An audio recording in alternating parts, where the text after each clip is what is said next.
Nighttime feedings can be rough. I've been there with 3 babies. I've experienced different challenges with each one, and I first want to see that you're doing amazing. This is temporary and you've got this. So the most important thing to consider when coming up with a plan for nighttime baby care is what you can do to make things easier and more supportive for you. What feels most sustainable? Every parent and couple has a different baby, which means that what worked for one family may not work for you, and that's okay. It's up to you to ask for the support that you need and make the best choices with the resources that you have to create a nightly routine where responsibilities are assigned in a way that feels best to everyone. So if you have a partner who works during the day, they also need to help at nighttime. Sorry, partners, the primary caregiver for the baby works all day too, and it's hard work. Studies show that stay-at-home parenting is actually one of the most challenging and stressful jobs that exists.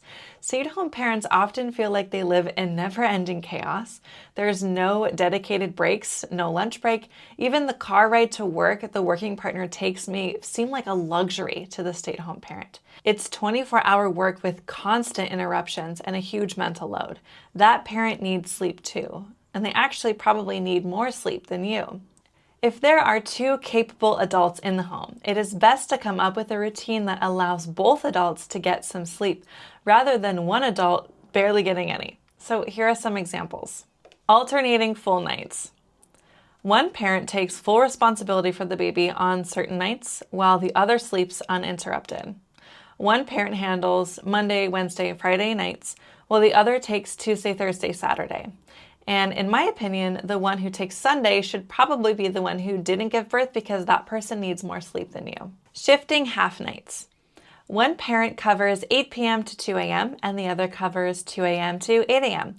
to allow both parents to get a longer stretch of sleep. Babies are often in a lighter sleep in the early mornings and may make a lot more grunty sounds as they sleep. So the person who takes the second shift may need to switch to the first shift occasionally because they might not sleep as well at that time. Both parents wake. This is what my husband and I did with each baby until I recovered some of my strength after giving birth. So for the first 6 weeks, I would nurse or pump, and then my husband would burp the baby, change his diaper, and return him to bed. If formula feeding, partners can alternate who preps the bottle and who feeds the baby to share the load. Rotating wake-ups. So parents take turns responding to baby's night waking, so one person isn't always on duty. So for example, if the baby wakes up at 11 p.m., partner A responds. If baby wakes up at 2 a.m., partner B responds. Pumping and bottle feeding at night. If breastfeeding, the nursing parent can pump milk to store during the day, so the non-nursing parent can handle some night feeds. Sleep in separate spaces when needed. If one parent needs uninterrupted sleep, they can sleep in a different room while the other handles the baby on rotation. And I'll throw in this other one my friend told me she did with her husband. She said that they alternated nights. So what she would do when it was her night was when the baby would wake up, she would get up with the baby, change them, nurse them, and then burp them, and then put the baby back in the bassinet, and then she would go to sleep. Then on her partner's nights, her partner would get up. He would get the baby and change the baby, and then he would bring the baby to her and sideline nurse with the baby. So he'd give the baby to the mom, and she would wake up just enough to kind of get her breast in the baby's mouth, and she would kind of go back to sleep as the baby was nursing. And the partner would watch the baby and stay awake. And then when the baby was done nursing, the partner would burp the baby and return the baby to the bassinet, and then he would go to bed. It's about finding a flow and a routine that works best for you. But what is so important in supporting the intimacy and the connection and the teamwork that you two are building and maintaining together is that you both feel good. You both are doing a lot of work, but it is not fair or helpful for your relationship for all the work to fall on one person or the other.